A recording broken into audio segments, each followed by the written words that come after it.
This PSA was brought to you by the Peter G Show. You may have second thoughts after the show. Don't drink the faucet. We're really talented. We should get Oscars. Just pick out a car, for Christ's sake. No, my name is Peter. Yeah, I want. Here's good. Yeah. Madam Perry. I need to get back in the genie bottle. Louis from Pennsylvania, you're on. He likes it.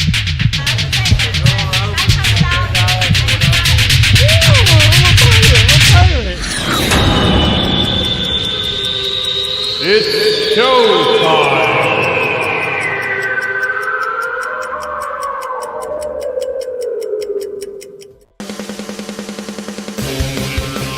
Peter G Show, Peter G Show, divorce dad, single dad, divorce dad, single dad, Peter G Show. Showtime. Whoops. Can we get a close-up, please? Oh, maybe not. Wednesday. It's Wednesday, March 15th, February. I'm still living in the past. Stop it, Peter. Kind of a semi-soaked Wednesday here in not-so-sunny Southern California. Fortunately, the rain let up a little bit as I was coming in to do this. But it poured last night. We've been getting a lot of rain, which is good. But for some places in California, it's not so good. They've been having a lot of problems, and this state is messed up enough. And then you throw in a few natural things going on. But anyway, how the hell is everybody? I hope everybody's doing well. I am excited once again to be here because tonight we got a great show. Tonight, coming up in a few minutes... Right here. Authors. This book is hot off the press. Right here. Right here. I mean, it's still warm. Been there, got out. I got authors Lisa Johnson and Chris Berry going to come on together. And when I say side by side, I mean side by side. To talk about this book. All right? Toxic relationships, high conflict divorce. How to stay sane under insane circumstances. That's all I got to say. I'll let them tell the rest. But you know what I'm talking about. You know, I'm all about these topics because I truly believe they're very important. So when I get the opportunities to do them, I do it. It's kind of funny because, you know, I stray. You know, we kind of go this direction and we zigzag. We go that direction, but all roads lead to one. And I don't know why the hell I'm getting so tongue-tied already. I don't remember if I took 1 or 2 before I started the show. I forget. Couple of things. Oh, this is good. This is going to be great. This is great, actually. Next week, March 22nd, it's going to be our 200th live show. Now, I mean, yeah, 200 live shows. Come on, it's okay. I know. Listen, I question myself every day how the hell we got here. Now, you know there's more than 200 shows because we used to do a lot of pre-records and things like that. But this is our 200th when we decided to set it up to where you hit the go button and live is live. I mean, whatever happens, happens. And this is our 200th show next week. So you might want to show up. I mean, I think I'm going to, you know, I want you to tune in. Because I'm going to go back and I'm going to reminisce a little bit. I'm going to play some old clips. And maybe you'll see the evolution of like kind of where it started. How it kept rolling, kind of. And how the hell we're still here. So, I'm you know, I'm kind of proud of that because I tell you, it's not easy. I'm right in the middle right now. I'm doing another interview for a magazine this month. And this will be my 4th one. We did 3 last year, and this is my first one for this year. And it's kind of, you know, they kind of ask the same questions, kind of, because, you know, how'd you get your start? What, you know, what's important to you? You know, what keeps you motivated? All that kind of stuff. And you know what? They're really good questions. I mean, I don't mind repeating them because when I repeat them, it reminds me a lot of like really, what a bitch it was to get going. I mean, the things I had to go through, I wish I didn't have to go through them, but I would not be here if it wasn't for the things, my life was pretty honky-dory. I was doing music. It was all good. But when we went into started doing this show, it was all because of me going through some personal issues, divorces and things like that, and not really digging it that much. I mean, it was a rough time, and that rough time created this. And I decided that we're going to take that rough time, and it was a long, rough time, and we're going to share to help other people with rough times. And, we talk a lot about divorce and single parenting, surviving, divorce with your children, all that kind of stuff. But then we decided to talk about a lot of other things too: narcissistic abuse, child abuse. I mean, just anything having to do with life, illness, sickness, people passing away, parents. It's all life, and it's all tough. But we share these stories for those of you who are the quiet ones, who like to watch from far away and don't want to say anything and don't know how to ask for help. And this is exactly why we do this show. And we're getting ready to hit our 200th show. And tonight's going to be a doozy too, because we're going to share stories about to me, very essential things, because unfortunately, if you ask me, more than half of this United States goes through divorce and not really nice ones. I don't really think there's such a thing as a nice divorce. There is that 1%. But we talk about this stuff. And it's important to me, and I know it's important to you, because I get the emails and I get the feedback, and I thank you. So spread the word. But Wednesday, March 22nd, next Wednesday, our 200th anniversary show. It's going to be a little old me. It's going to be remnant. We might even open up the phone lines too. Might be able to call in. Still working on it. But I know we're going to be doing something, and I'll be here, and I hope you will be too. But that's where it's at. Speaking of where it's at, for those of you who do watch the Peter G Show, I thank you. Please go over to the YouTube channel and hit subscribe. It's free. They've killed me over there for talking about things that they didn't like me talking about. And they throttle me back, and they mess with me, and I'm pissed. But you keep on subscribing, we'll slowly overcome those hurdles, as always. You're not going to stop me. I mean, I've watched it now. Now, if we talk about health and certain political aspects that they don't want you to that they don't want me talking about, then I'll just turn that channel off. But it took me a while to figure it out. But please go and subscribe to the YouTube channel. I still like it. It's still a way to go and find all the old shows, and you can go find them and watch them on demand. Please do that. And for those of you who love the show and don't have time to watch the show, take it in your ear. Go to Peter G Show, Google Peter G Show podcast. Just take it in your ear. Put an earbud in. You can listen to it while you're in the car. You can do it while you're at work, because we all know work is boring. Like I said, almost 300 shows to watch and listen to, and they all have different topics. And I promise you, there's something for everybody. I've been making that my mission, to find things that are important to you, because it's important to me. All right. Listen, we're gonna have Lisa and Chris on in just a minute, but first. Before they come on, I need to make sure we talk to my you hear from my good friends over at Clean Star Products and their DX1 driver. I'll be right back. Let us help you with the high price of fuel. Hello, I'm Ty Thompson at CleanStarProducts.com. We can optimize your engine, saving you money and gas. Here's how. Our program works the same with gasoline and diesel engines. Whether you're using a car pack or SUV pack, the instructions are the same. Add 1 bottle to your engine oil, and each time you change your oil, add 1 bottle to the fuel tank each and every fuel fill-up. It's that easy. You get 10% fuel economy on average, lower emissions, and increased horsepower. DX1 sells for $2 an ounce, so for just a few dollars a fuel tank, you can optimize your engine, saving you money and gas. Come on, give it a try. It's the finest green-grade oil in the world from a California environmental company. You're going to feel it when you drive. Order online today. We'll get it out right away. CleanStarProducts.com/shop. That's right, CleanStarProducts.com. Listen, I like these guys. They have something that actually works, okay? Because let's face it, folks, cars are expensive. Fuel is still expensive. I filled up today. I'm still just like, it kills me every time. And I don't have an economy car, okay? I'm a bigger guy. I like big cars. And that's what I drive. And I choose to drive it, so I pay the price. However, this little bottle right here, Clean Sharp Products. You just drop this into a clean oil change, and you don't have to do it, just once an oil change. Put it in there. There's a little bitty bottle. Now, if you have a bigger truck like I do, it's a little bit bigger of a bottle, but still not much. Put it into your oil. Last the whole oil change, and then when you fill up your tank, you put in, just drop a bottle into your tank, so it cleans out the fuel system. It helps the engine run smoother, and it's, again, California emissions approved.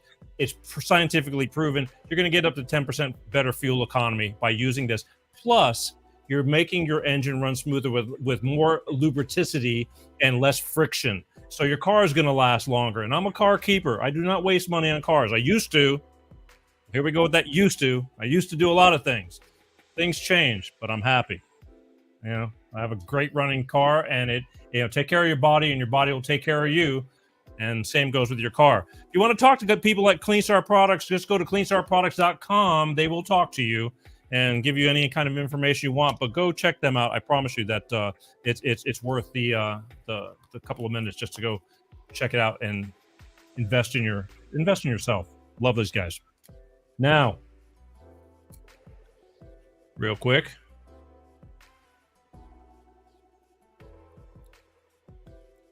Smooth.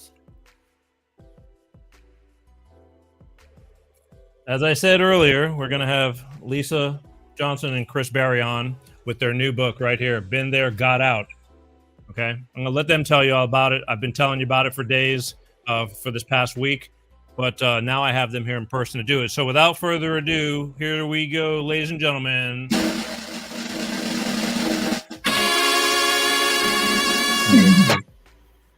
Hey, lost you. Where'd you go? We're right here, yep. Peter. Yeah, I know you're right. I see you, but it's not showing me on the Hey, that's a first. I'm not seeing you on my end. It says that you're there. Yeah, we see you. We see us, and we see you. And I'm happy it's happening on the 199th show and not the 200th. It is, but it's happening, and I know through the other monitors that we're not seeing you on screen, and that's weird because we were just seeing each other a minute ago. Yeah. No, there you are. Hey, let's do that again.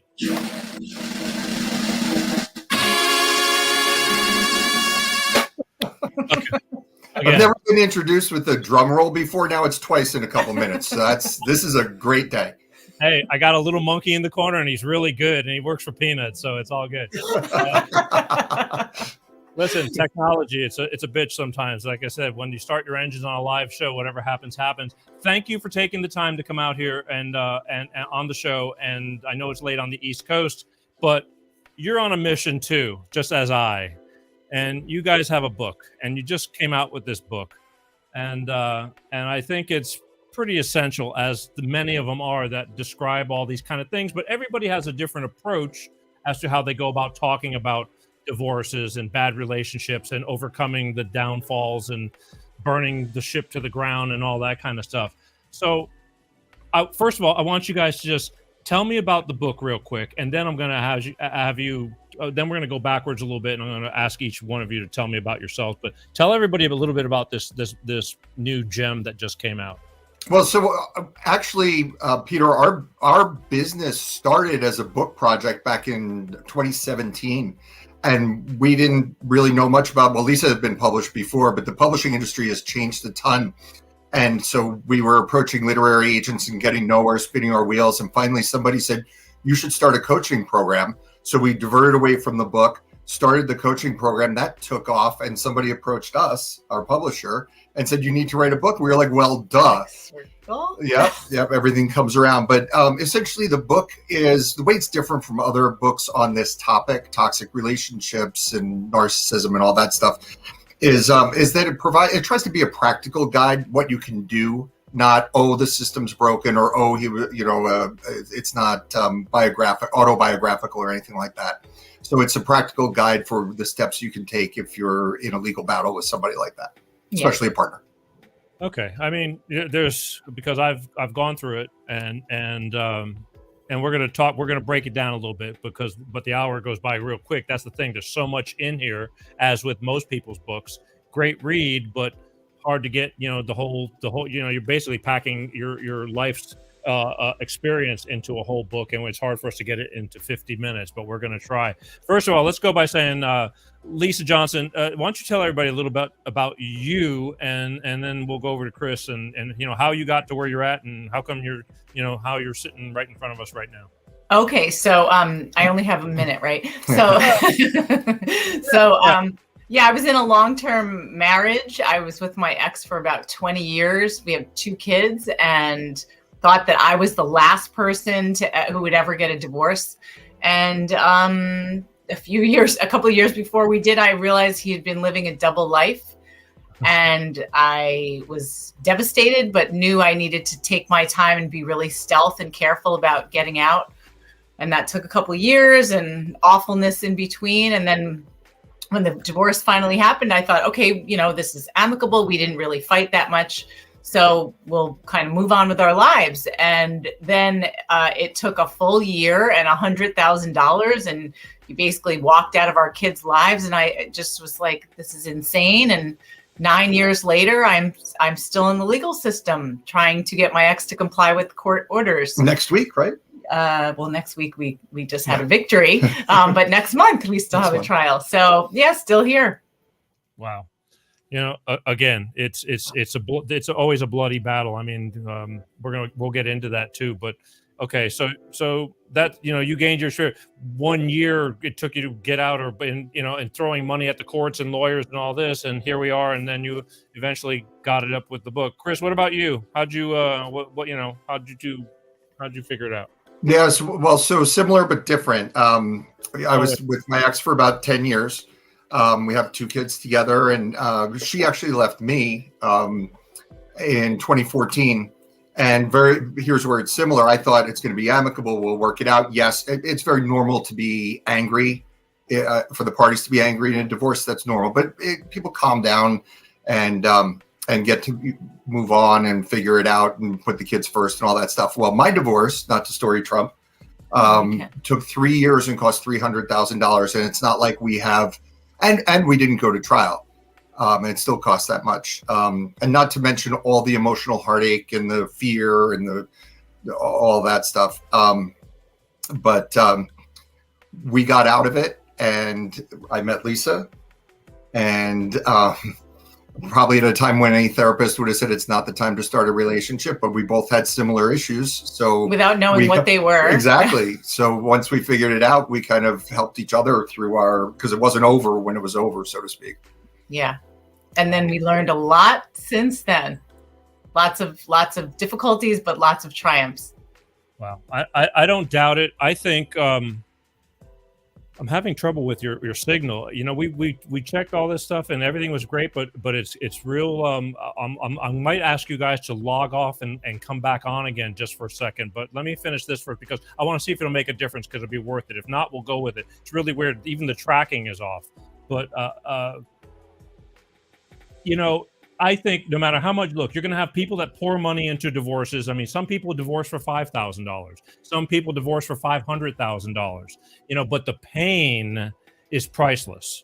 The agony and it's just like dripping, just constant drips of alcohol onto the wound through the course of time. And it's like, you can't even put a price on that. But we've all been there, and everybody's like, well, are you saying you spent $300, she spent $100? It's like, really, it could be $7 or $70. And to everybody, decimals make a difference. That might feel like $1 million, no matter what dollar value it is. So, and Peter, it's the fear too. I mean, my most treasured thing in my life is my role as a dad to my sons, who were 10 and 7 at the time that we separated. So I was terrified that role would be diminished or threatened. And I coached all their sports teams and all that stuff. So fortunately, that wasn't the case. But I lived for several years worried about that. No, I definitely get it. But here's what I'm going to get you to do. If I can get you guys, I'm gonna take you off and send you back into the agreement. You can just re-log on again. Something's up, and I want to see if we can nip it in the bud. If we can't, we can't. But just go to figure. Like I mentioned, it's just, you just never know what's going to happen. It could be the broadband. I'm not sure. Something that has to do with the signal for the upload, because it's like pixelated, and I want to see if I can get you in better. So just go do that, and I'll bring you back on. Okay. Okay. Here we go.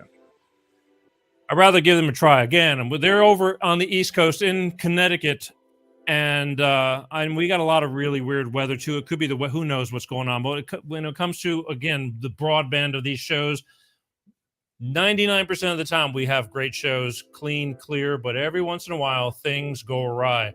I want to just check it out and see if we can bring them on and see if it'll be any brighter or better. There we go. See, that's that quick.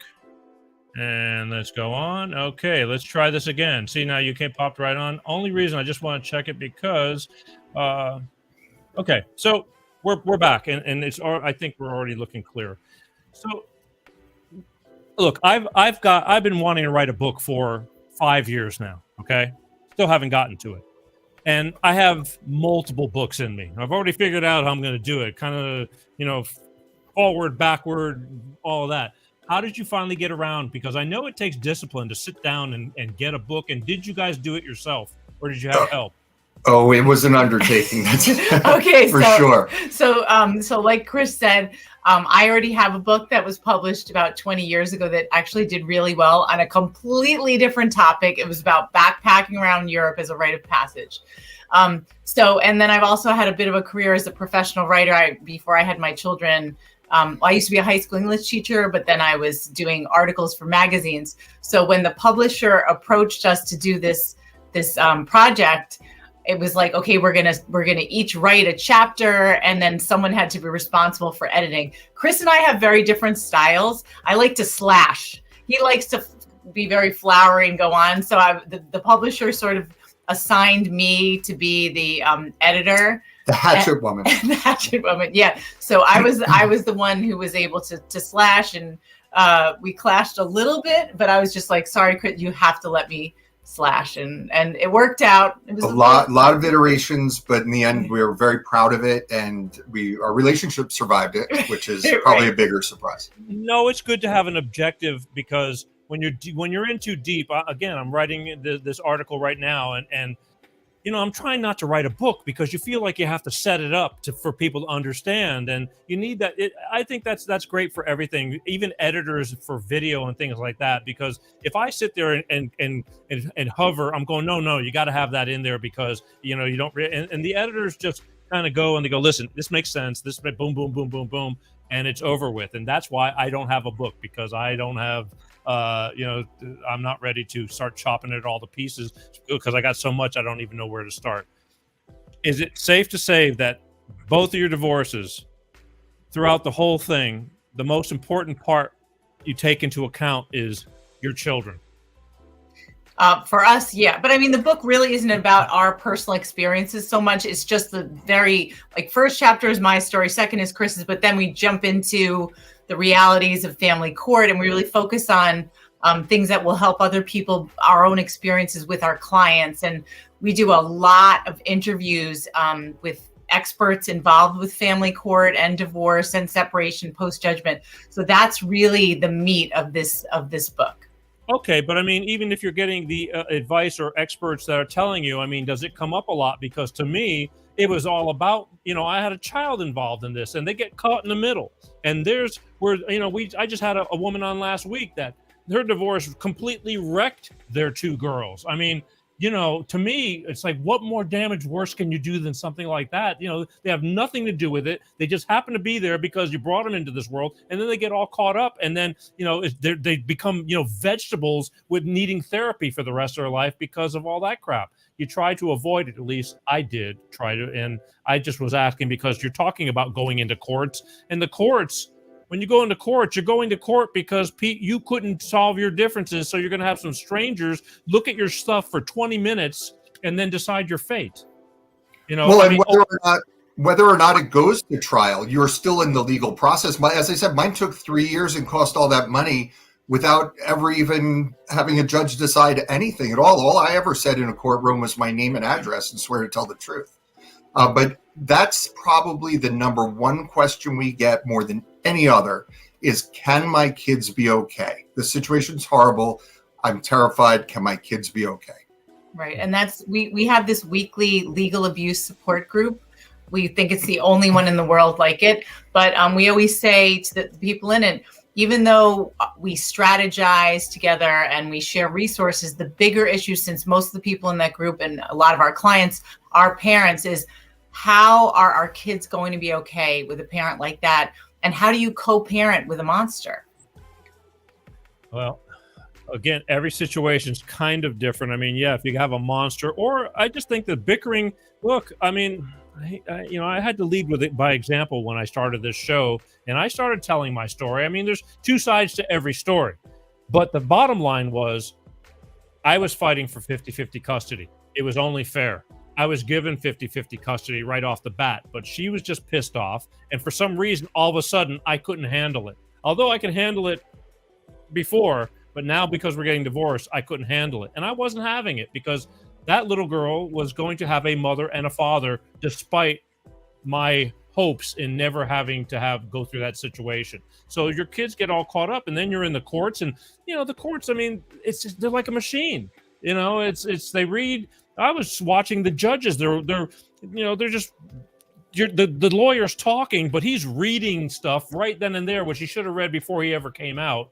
And you're airing out your dirty laundry, and there's a ton of people behind you, and it's war, and it's hurtful. So this is where it messes up people, and this is where you have this in your the realities of family court. What are the realities of family court?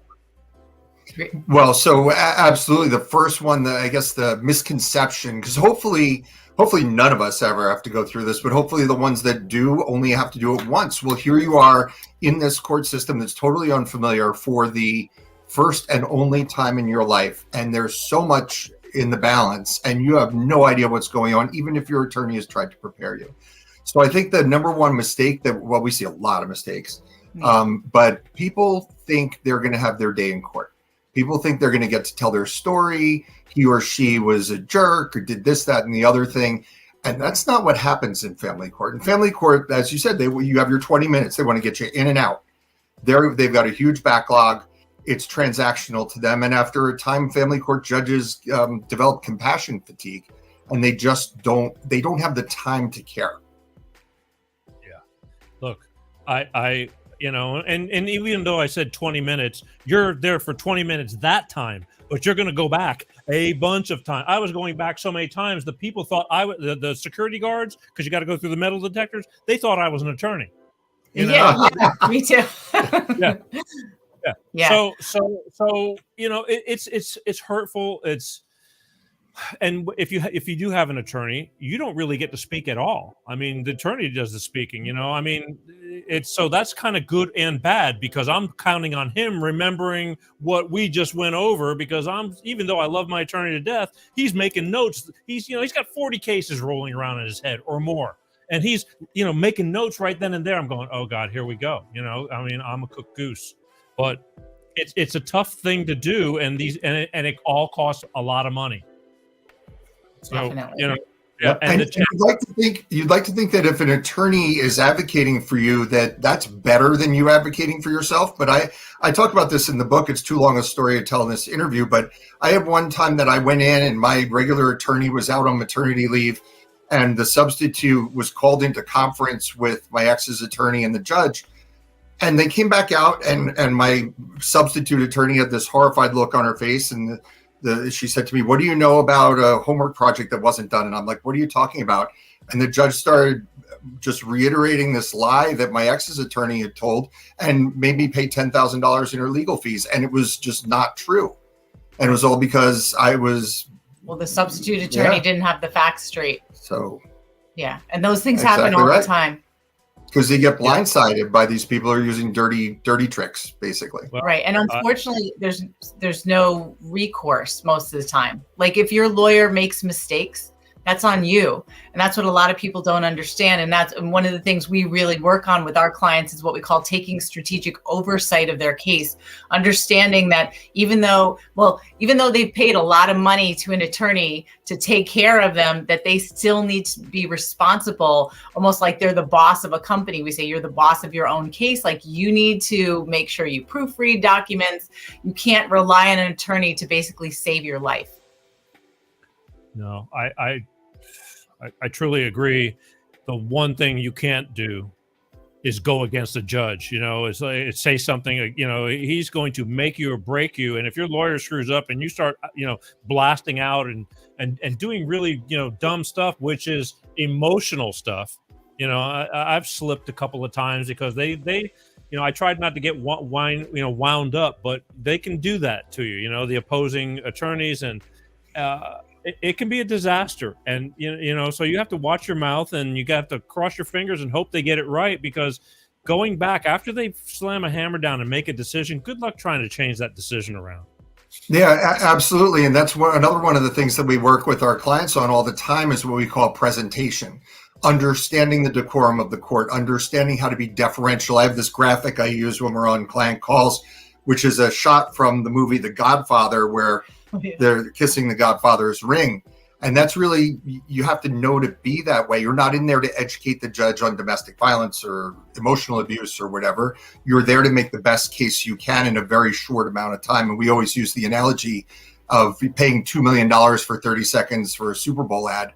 Well, you better get your message right, because that's all you got, and it cost you a lot to get there. Right. And what we stress with our clients is teaching them how to be really focused and organized, so they know what to expect, so they can calm down. Because like you said, Peter, the getting emotional, that's like one of the worst things that you can do in court. We often talk about different elements of rhetoric. We say how presentation, like if you have your facts and evidence that are like 100% true and they're really solid and tight, you come in there and you're hysterical, no one's going to listen to you. It's just like someone standing on a soapbox screaming. Nobody pays attention. So that's why it's really, really important to learn how to present properly and to not get emotional. I've seen it, and that's why I don't like, it's embarrassing. It's just embarrassing to me.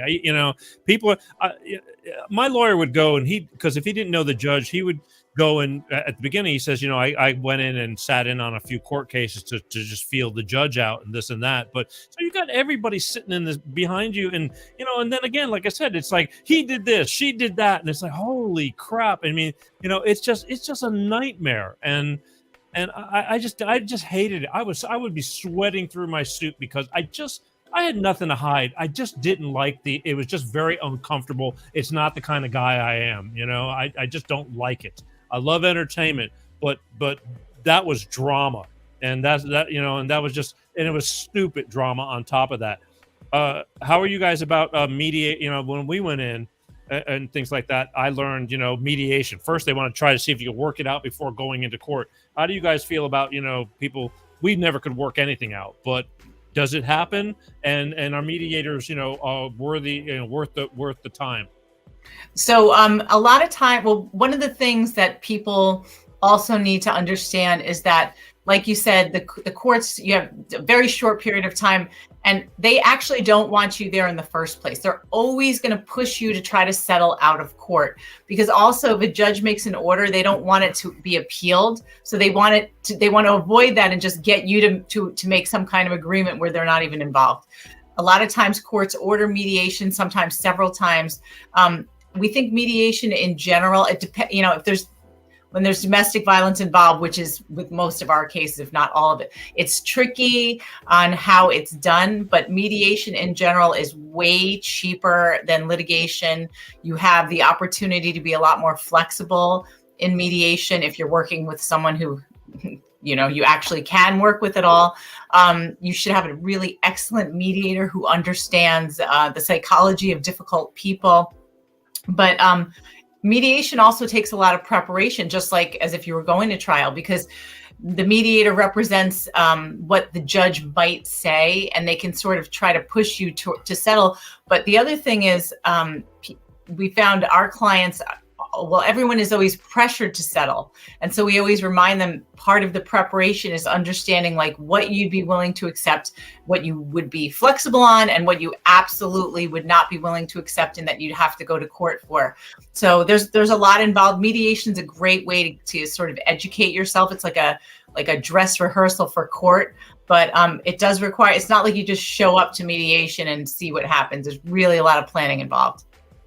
Yes, there is. Well, again, not knowing, I only went through one divorce. Hope I'll never go through it again. I learned a lot. And if I did have to ever go through it again, I don't think I'd ever go through it, hopefully, the way I went through the first time.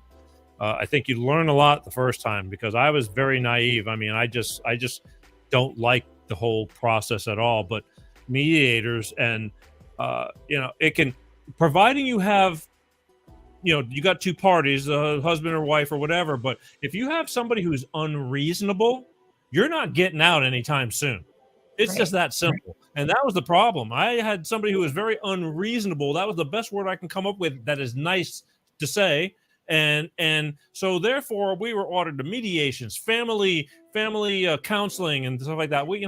I think they filmed us because we were part of a trial for Cal Lutheran University out here, and we went to see this doctor, and he's real soft spoken and everything like that, and they filmed us, and there's cameras up in the corner, knowing there's students watching this stuff.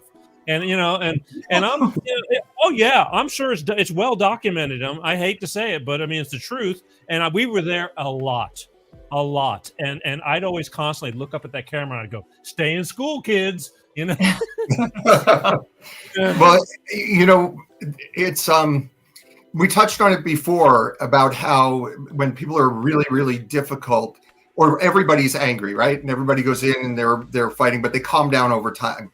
In our situation, the people we deal with, their ex has some sort of something. We don't diagnose anyone, whether it's narcissism or borderline or whatever, but some sort of toxic personality thing where they just will not calm down. They will never agree. They're just going to be difficult throughout. So for attorneys, only about 5 to 10% of these cases are the most difficult ones.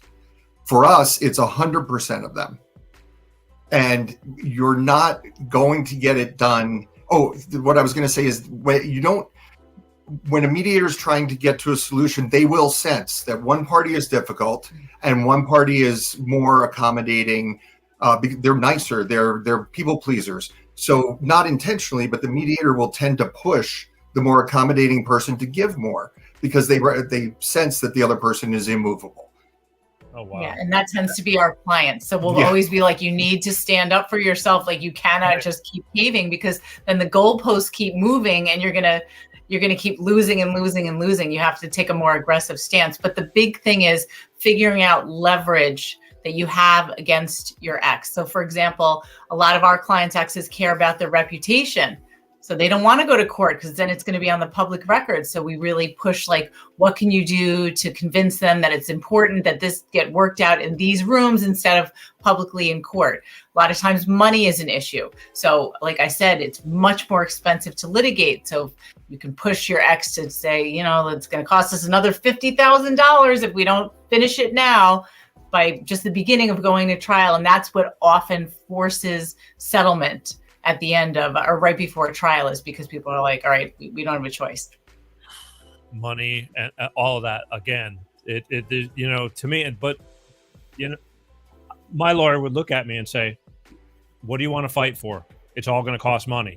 The house, I didn't care about the house. I had to start not caring about things. But when it comes down to splitting your children in half, it's kind of hard to draw the line there, especially when you know something's wrong on the other end, or it's just like, what the hell? Because, you're going to pay one way or another. I mean, they're going to take it out of you, whether it's child support or this and that. And, so you're fighting for, again, I was fighting just to make sure that my child had balance. That's all. I wanted there was no reason I don't want to be just a weekend dad, if that, or that. And it cost me everything for that. But, again, then it boils down to money. Who wants to spend the money? Who's going to get stuck with the tab? I was getting ex parte'd so much. I mean, it was frivolous. I finally said, when is enough? She's got to stop, because it wouldn't bother me if you get drug into court and you're proven, you're accused of something and they're right. But when you get drug into court month after month and nothing sticks, it's like, this has got to stop. That's legal abuse. That's our world. Yeah, that's what we say. That's unfortunately and unfortunately our specialty. That's legal abuse, what you're describing. My ex. And Peter, when you're talking about the money and the custody, one of the things you see, and it's really a shame when this happens, is the protective parent will give up on financial issues to get favorable custody results or whatever the arrangement is. And then a couple of years later, the other party goes back and brings them to court to change the custody, and they get that too. Yeah, it's a bitch. Like I said, I know I had a lawyer that we were just answering, and he was a good guy. He did not milk me, but you have good and bad everything in life.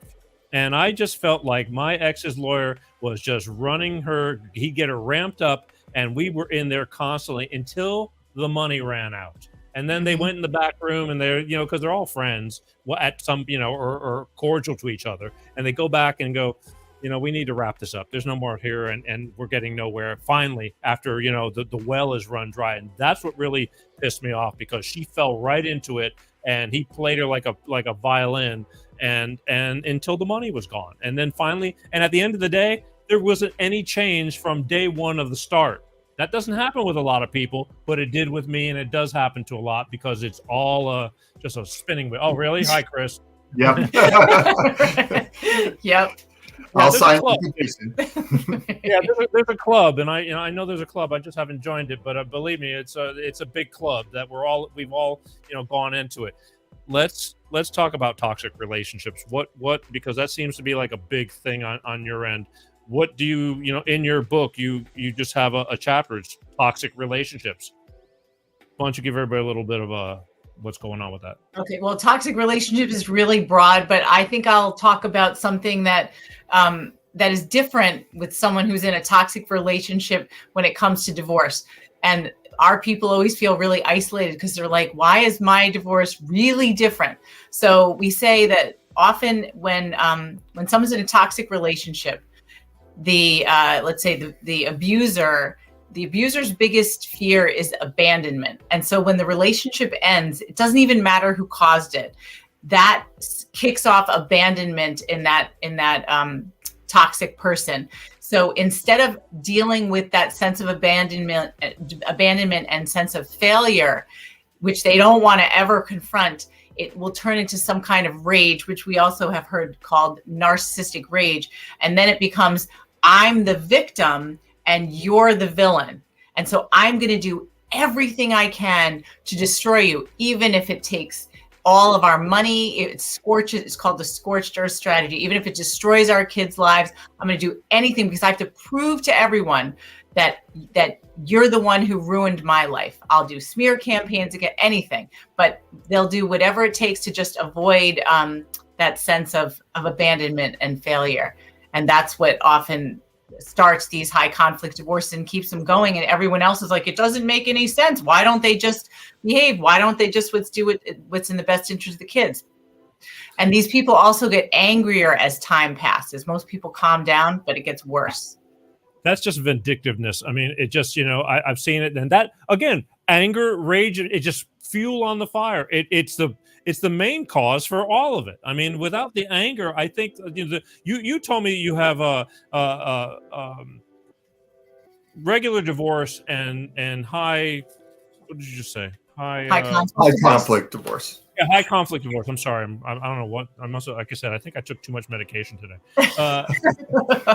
Not enough. The difference. What's your version of high conflict versus regular divorce? Because to me, it all sucks. I don't think anybody comes out going, it's great. So it's kind of like what I described. It's like when most people 4 to 6 months into the divorce, they start getting low on money. They start realizing it's not worth continuing to fight. Let's do what's in the best interest of the kids. And they slowly start to work it out, and they move towards finishing it. They behave rationally. Right. They behave rationally. Right.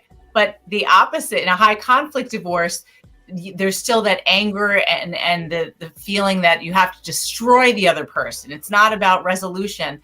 And instead of wanting to get through this and finish it so that each person can move on with their lives, a toxic person will weaponize the court system to still engage with their ex, because they don't have that day-to-day engagement anymore. They're limited to what we always say is they have money, the kids, and the court system. And so that's where they focus all the energy. And the court is a stage, and it's basically like a terrorist attack. And it goes on for years. Yeah.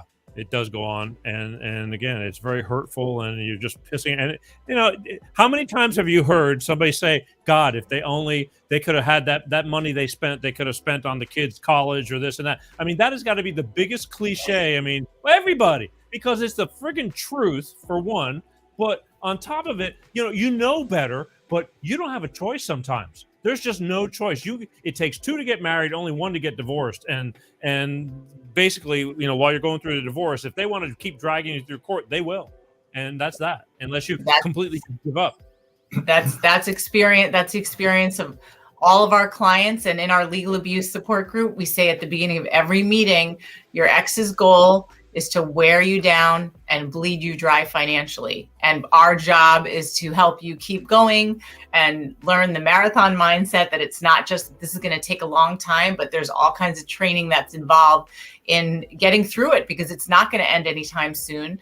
And we help people turn it into background static. I mean, like I said at the beginning of this show, I've been in it for 9 years. I'm not done yet, but I feel like this is the happiest I've ever been in my life. Met the love of my life. I've got this amazing business. My kids, thank God, are okay. And that was my biggest concern, leaving the relationship, but things are pretty good. So I think I'm blushing, first of all. Yeah, well, look.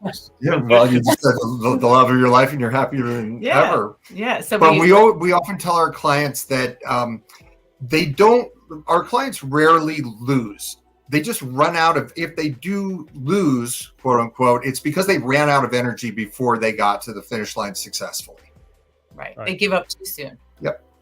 I mean, again, does anybody really win? Define the word winning when it comes to this, because it's a bloodbath for everybody. Yes, you may have, conquered you came out on top, but on top of what? You created a mound of shit, because of all this. I envy the people. I really do. I envy the people that have their exes, and I have a lot of friends like that too. And I'm really jealous, because I'm not able to be one of these type of people that actually, after the divorce, they get along with their ex. They go, it's water under the bridge, and they're able to move on, and because they have children together and things like that. So they're able to actually go to functions, and even though like one might be having a new relationship as yourselves or something, but it's okay. It's like they got over it.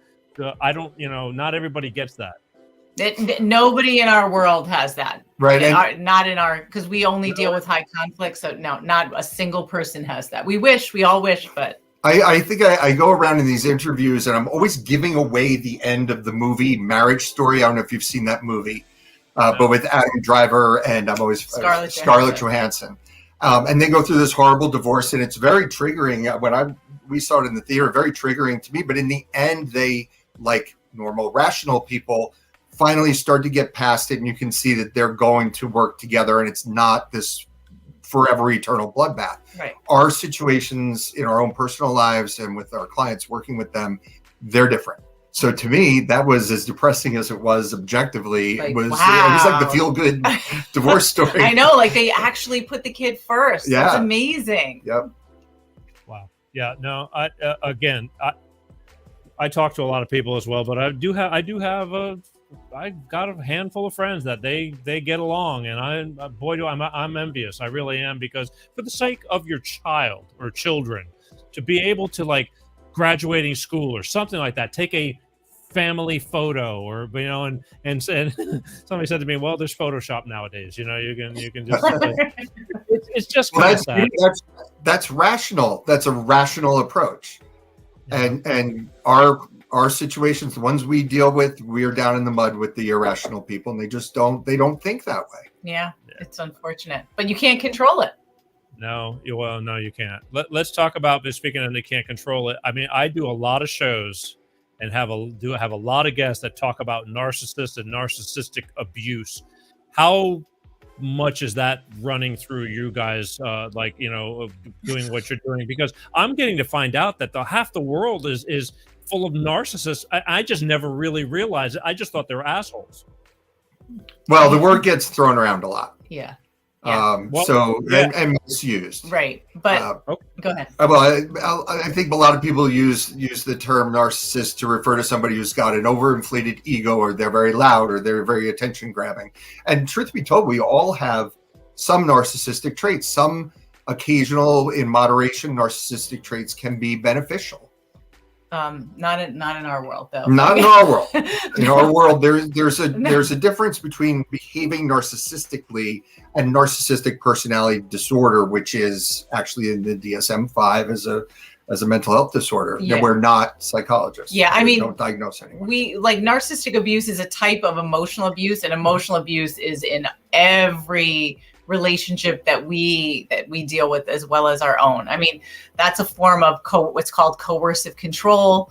That's the power dynamic in a relationship where one person does all kinds of stuff to make that other person basically dependent on them in different ways, and takes away their liberty, their ability to live as a free person.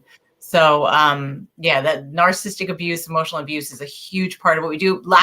A person who lacks empathy, that's what makes them so difficult to deal with in the divorce process. They don't care about the kids. They don't care about your feelings. They don't care about being rational. They're not thinking even in their own best interest. They're just thinking of winning and destruction. Yeah. So do you think that we're over that the word, because I'm telling you, I get it across the board constantly. Everything I'm doing lately is all about narcissistic abuse. And there are the ones that, I mean, children have been brought up by narcissists and just really abused badly. But so you're thinking that this word is like getting a little bit it's going into too many categories, and we're starting to lose the real strength of what it really is. I mean, everybody's like a narcissist nowadays. I mean, it's trendy.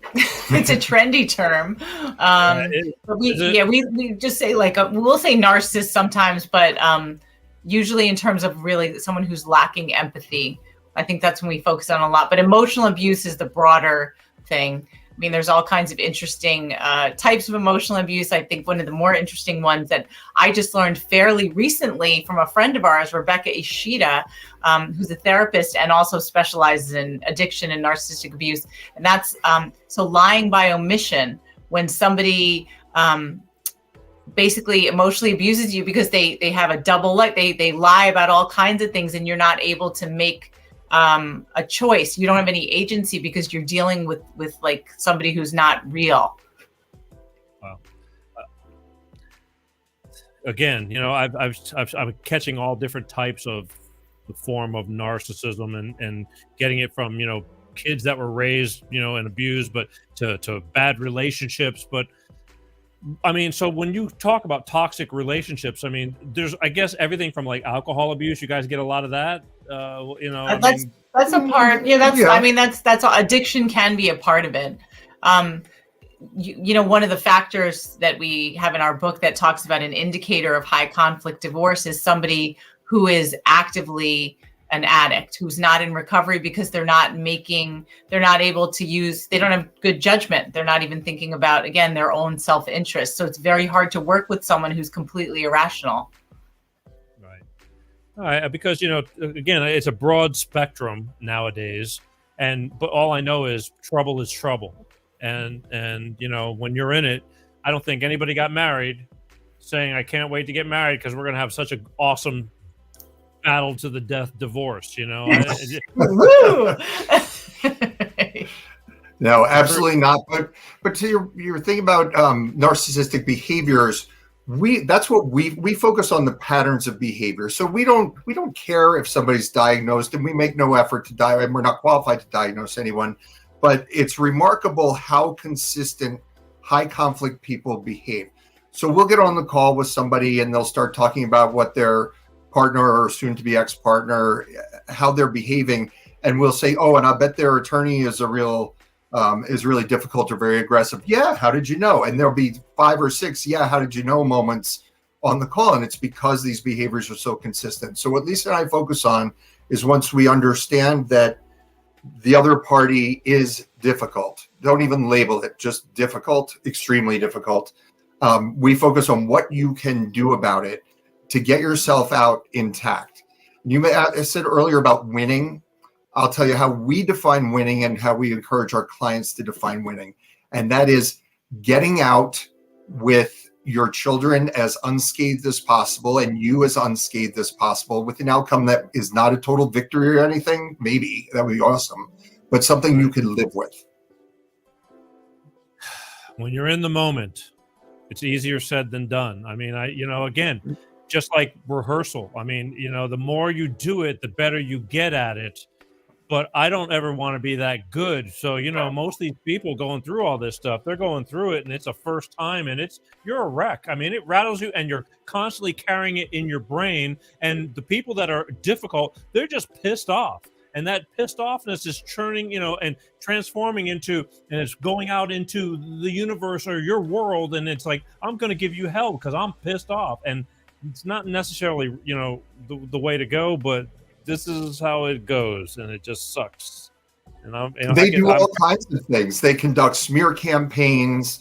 They enlist your family members to align against you. They have the term is flying monkeys. They'll go get the other people in your community to align with them against you. They do all kinds of. They'll stalk you. We have lots of people who have security devices and spying devices installed in their homes or tracking devices on their cars. It's unbelievable, some of the things they do. It's like they become obsessed. We always tell people, when you end up ending one of these relationships, you lose a partner, but you gain your own personal terrorist. That's when it starts getting really nuts. I mean, those are. I can definitely bring that into some type of toxic relationship, or that's not normal. That is not normal stuff, and that is definitely you that kind of stuff you have to nip in the butt. But it depends on who you are and what you're willing to how you're willing to deal with it. I mean, it's easier said than done. I want you to explain this who's who at the zoo. That's a part of in one of your chapters. I have to say that with that chapter title, we have a lot of clients who are just really clever and really funny. And one of our clients made that line. I said that line for something, and I was like, "That's our chapter title." Yeah. But so is the subtitle of our book. But anyway, who's who at the zoo is basically. I mean, it's not as exciting as it sounds. It's basically who is who in the court system. Like, what's a guardian ad litem? What's an attorney for the child? What's a minors counsel? Who else? Who are parenting coordinators and custody evaluators and court referees? Yeah, and family relations. What's a mediator? It's like a basic, like, who are the people in this crazy circus of family court? It's the lay of the land. Yeah. Okay, so it's all the participants, all the players in the play right. that get brought in. Again, I learned, words, that I wish I never learned from going to court so much. I mean, just things that now, thankfully, I'm starting to forget them again. But, just things that I really wish I didn't get that educated on it, but I didn't have a choice. I got thrown into that arena and it was sink or swim. I was all alone, with an attorney. And again, you're only with that attorney while you're paying that attorney, and that's it. I mean, they love you until the check's cut, and then that's it, unfortunately. They'll stick up for you, but for a price. And that's business. Yeah, can I say something about that, Peter? Yeah.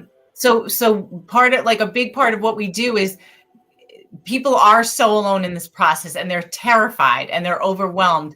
And so Chris and I work with a lot of attorneys and clients and therapists, because we feel like anyone going through a situation like this, especially a high conflict divorce or separation or post-separation abuse, they really need a team. So it shouldn't just be you and your attorney. It should be, because your attorney's job is just to translate your case into the law. So we often describe it as though a client is the top of a table, and they need as many legs as possible to be as stable as possible. So one leg is friends and family. They love you, but they'll say things like, why didn't you just leave sooner? Or why didn't the judge just do that? And that's frustrating. The lawyer's job, like I said, is to translate the case into the law. A therapist helps you heal. A lot of people really need therapy to get to deal with the trauma of what they're experiencing. And then the last leg is someone, well, not the last, because often there's a financial person too, but someone like Chris and I, high conflict divorce coaches, we really understand the family court system. So we can fill in where, like, lawyers have said you guys are like conduits between family court and lawyers. So someone who's going through it is so scared, and they're just like, what does this mean and why? Instead of paying the lawyer so much money, we kind of, again, we're like the cement in between that can say, this is what this means. This is why the lawyer's doing what they're doing. We can offer support and strategies, but we're less expensive than attorneys. I didn't realize how many companies there are out there, businesses now, like Divorcing Well and divorce coaches and things like that. Honestly, people have a hard time with money, but when you look at how much you'll end up spending, because when you're angry, you're just going with that attorney. And then you don't realize it. I always equate it to this, and we're running out of time, unfortunately. We're going to have to go here in a couple minutes. I want to finish. We do that to everyone, Peter. No, you're not alone. It's because there's so much in the book. I just like to kind of get from front to back and to make it all make sense. But I've always said that when you're fighting this battle, just think of a war, and the war is over. So the war is over, but you don't really realize how much damage is done until the smoke settles. And then the collateral damage, counting the body counts of like it all of a sudden sinks in after you're fighting. You're so in the moment, your wallet is going back, getting thinner and thinner, and you're going into debt over this damn thing. Not to mention the mental distress that you've put on yourself over the course of the year or two. I can honestly say it changed me as a man. It did. And I can honestly say because she found a button in me that I never ever knew I had. And now trying to put it away hasn't happened yet. I mean, I'm getting better at it, but the thing is that button is pretty much here to stay, and it never was in my lifestyle. But when you're going, you're fighting, it changes you, and and it's not healthy for you as well. But that's trauma. You're describing trauma. Yeah, I guess. I never knew it because you're too in the moment. But that's life. I want to ask you one last thing about your book. And you said rising from the ashes, because this is my lawyer kind of used something like this to the judge, but rising from the ashes on an healthy relationship. How do you sum all this up after it's, going through this? How do you just tell somebody, look, it's always, I had my friends going, believe it or not, man, I know it sucks right now, but it's going to get better. What do you guys do? Well, we were incredibly lucky with having met each other, and as I said earlier, neither of us was emotionally ready for. Well, maybe you were a little bit more because you had been emotionally distancing yourself from your ex 2 years, yeah. For a couple of years. But I wasn't even. Lisa used to say when we were first dating that I was really emotionally unavailable because I was still kind of jumping every time my ex would ask for something. But how would you define, I guess, for starters, a relationship that lacks all of those red flags of unhealthy relationships? Yeah. I mean, Sure. Yeah, healthy relationship. I think when you're not looking for it, both of us are optimists.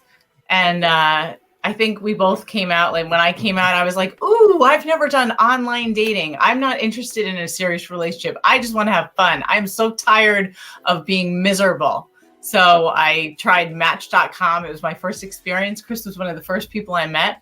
And we just had lunch together and he made me laugh and it was just comfortable. And I thought, you know what? That was okay. Like that, just little bit by bit. But I think the main thing was just laughing again, just feeling light again. That was the beginning of sort of coming back to myself. And, healthy relationships it isn't really about just connecting with other people. It's getting yourself back first. And that takes a lot of practice. And, there's a number of ways to do that. It takes a while, some longer than others, but I don't believe in coming out. I always, hated, I see some of these people, like they're already out of the frying pan into the fire before they finish the first problem. And I mean, some people just have to have somebody, and you got to be good. But I just want to know, you talk to a lot of people, you're doing all these interviews. It's like, at the end of the day, the outcome, the grass does start to grow again. But some it takes longer than others. And I just was wondering, how you translated all that to. Well, we always tell people like it's just terrifying when you're still in the relationship. You feel like I can't function without this person, even though I'm miserable. I can't function.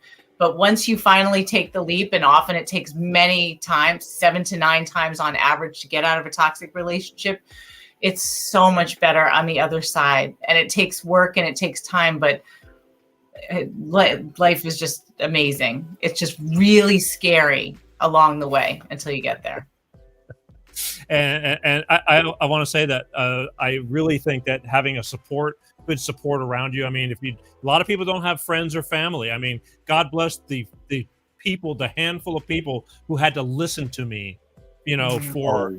for years. God bless them. I mean, I owe them my life. I mean, kind of, because they were just there to just take steam off of the pressure cooker, because it just builds up inside. And a lot of people don't have anybody to talk to. And that's why we're doing this show. So that way they can relate. They go, wow, that sounds a lot like me, or this and that. But here's the thing. We are running out of time. I want to be able to tell people how they can get a hold of you and how they can find your book and all the above. So why don't you guys just, I hope I got this right, because I forgot to ask you, www.beentheregotout.com? Yeah. Yeah. And the book, just add /book to the end of that. And that'll send you to either Amazon. It's available on Amazon. You can just go to Amazon, type Been There, Got Out, or our publisher's page. So yeah, we're also all over social media. If you just type Been There, Got Out, you'll find us. Instagram's our home. We're on TikTok. We have a podcast. We have a YouTube channel. Chris does all the techie stuff. So LinkedIn, Twitter, Facebook. We're everywhere, Pinterest. but it all starts with the amazing job Lisa does on Instagram, posting a couple times a day. She's built up this incredible community. Everybody always bashes social media, talking about trolls and all these awful people. Our community, and it's over 15,000 now. Yeah. Super respectful of each other. Very rare to have any kind of nastiness I know. on there. So the other people chase them off. Yeah. Lisa's done an amazing job of cultivating that community. Yeah. And one thing that we're really proud of is acknowledging that it's not just women who are victims, men are victims too. There's a lot of platforms that are just very female centric and don't recognize that men can also really suffer. So we always say this, we got a male half and a female half to Been There, Got Out. That's awesome. I mean, it's funny you mentioned that, because I think a lot of people, when I was doing my starting out being the greatest divorce and single parenting guy, period, Peter G show, it was, everybody thought I had a guy show. And it's like, no, it's like, there's good guys and there's bad guys and there's good women and bad women. I want people who need to hear this kind of stuff to get through it with their head still on their shoulders, So it's, you're doing good work. And again, for those of you who want to find Lisa and Chris, go to www.beentheregotout.com, and they have their services that they have to offer, and you could get their book too, and it's also through Amazon. So that's very, very cool. And again, I want to thank you guys for taking the time. I know it's late over on the East Coast, but you're doing God's work. Oh, thanks, Peter. Thank you so much for having us, and good luck with episode 200 next week. Yes, congratulations. 200. Thank you. It's been a journey. That's all I can say, and it still is. A lot of people. I'm pretty open and honest with everything. It's got its ups and downs. I'm not nearly where I want to be, but I'm a lot further than when I started. That's for sure. And the only way we can do it is by. I think this goes with life in general. You have to keep going. Period. Yeah. Even when you don't want to. All right. Listen. One last close-up look right there. Wave to everybody, and again, I thank you guys. And you know what? When you guys relogged on, everything smoothed out, and thank God that everything's nice and the way it should be. But so I'll take it. We'll go from there. All right, you guys. Thank you. One more time. Ladies and gentlemen, again, Been There, Got Out right here. Lisa Johnson and Chris Berry. Go get their book and go to their website. If you got questions, then they'll answer them. So I'll see you guys. Thank you very much. Thank you. Thank you. Right. There you have it, folks. Experience means everything. Talk to the people that have been there, done that. I've been there, done that. They've been there, they got out. Again, go check out their book. All this stuff is good reads, and it's not hard to read either. It's very simplistically put to you, and you'll learn something from it. But go to their website one more last time, www.beentheregotout.com, and you can check them out. But I appreciate them giving us the time, and we are over time, as I do quite so often. One day I will stop and stick to my own rules, but right now I'm just thankful to be here. Speaking of thankful to be here, I want to thank my friends over at Clean Start Products with their DX1 driver for knowing what I do and still sponsoring me. So go check them out over at cleanstartproducts.com. Stuff works. Save some money and fuel. Help take care of your car better.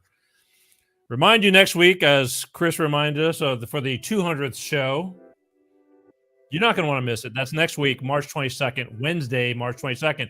It is the 200th live Life of Peter G, the Peter G show that we are coming up onto, and that'll be next week. I'll remind you, we've got almost 300 shows because we used to do pre-records and then just upload them and things like that. But there's the 200th live show, and anybody who does live shows knows that it could either be the greatest show or the worst show. Technically, physically, whatever, mentally, all the above. Tonight I got stuttering problems. Like I said, I think I overdid it with my medication, but tomorrow's another day. And that's what you got to do. As we said, keep going. And we're going into next week, and we're going to reminisce a little bit. I'm going to pull a few older clips. The look was different. The vibe was different. The talk was different. Well, even the talk really wasn't different. Pretty much what you see is what you get. So... But that's what's going to happen next week. So I want you to tune into that show because it's kind of special to me. It's important. I take things with a grain of salt, but when you really look at it, yeah, it wasn't easy getting here, and staying here is even a lot harder. And right now we're all here, so you want to check that out next week, please. 200th anniversary show for the Peter G Show, Life of Peter G. And as always, please subscribe to the YouTube channel. I'm hurting over there because everybody's on Facebook. And I started this show on Facebook Live. So I got that crowd. And they go, why should I go over there? I got you right here on Facebook. I'm asking you to do it because YouTube is forever. They throttled me back. And until I can get enough viewers on YouTube, they're not going to let that, release the hounds. They're not gonna make it easy for me because they didn't like, they've banned me, they bumped me off their channel for weeks at a time, and now they've threatened to completely wipe out the whole channel. So I've learned I just don't put certain shows on there, but still just go hit the subscribe button. It's free. And for those of you who don't have time to watch, I love you for trying. Podcasts, people, podcasts are strong. There's 90,000 million gazillion podcasts.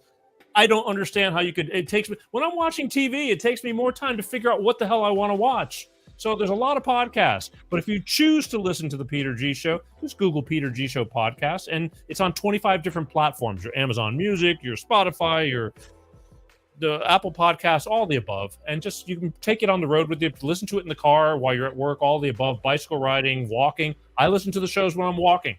I critique myself. Boy, am I not doing well. But I made it.